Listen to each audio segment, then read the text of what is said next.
ब्राह्मणों के गांव में यादव या कर तेरी कथा करने की हिम्मत कैसे हो गई? यह सवाल मुकुटमणि से नहीं, हर उस इंसान से किया गया जो भक्ति की राह पर जाति की दीवार को लांघने की कोशिश करता है। यह सवाल उस सोच का प्रतीक है जो आज भी इस बात को मानता है कि भगवान जो है वो सिर्फ ऊंची जाति के हैं। और इन लोगों से आज हम ये सवाल पूछते हैं कि क्या भगवान श्री राम ने कभी शबरी से उसकी जाति पूछकर उसके जूठे बेर खाए थे? क्या भगवान श्री कृष्ण ने सुदामा से दोस्ती उसकी जात देखकर की थी?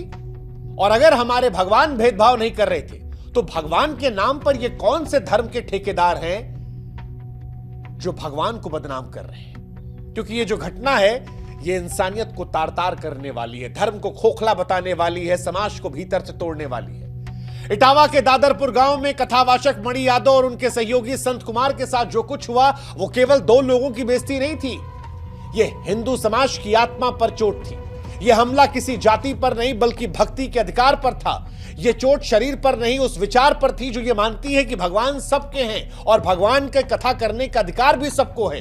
यह समाज के उस सच को उजागर करती है जिसे हम छिपा लेते हैं, जहां पर हम जय श्री राम का नारा तो हक से लगा लेते हैं लेकिन उन्हीं भगवान श्री राम के आदर्शों पर चलने से हम और आप कतराने लगते हैं। हाँ, कुछ लोग अभी भी आएंगे, कहेंगे कि सर झूठ बोला गया था, उसने जाति छिपा ली थी।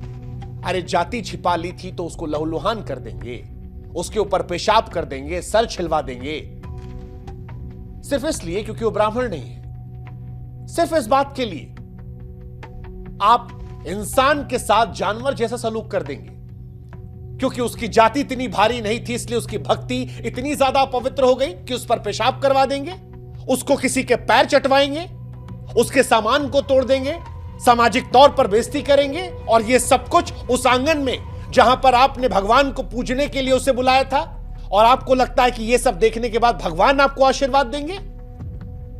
नहीं, भगवान भी आपको देखकर कहेंगे कि लानत है तुम जैसे भक्तों पर। लेकिन आज सिर्फ पीटने वालों से सवाल नहीं होगा, सवाल उस भीड़ से भी होगा जो खामोश है, सवाल उस भीड़ से जो इन घटनाओं को देखकर अनदेखा कर देती है।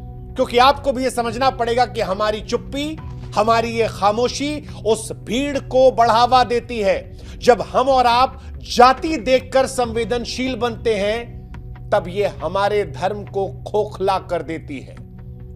और अगर आपको आपके धर्म से प्यार है, अगर आप अपने भगवान के सच्चे सेवक हैं, तो आज आपको भी खुलकर इसकी मुखालफत करनी होगी। और अगर आप नहीं कर रहे हैं तो आप भी अपने भगवान का नाम खराब कर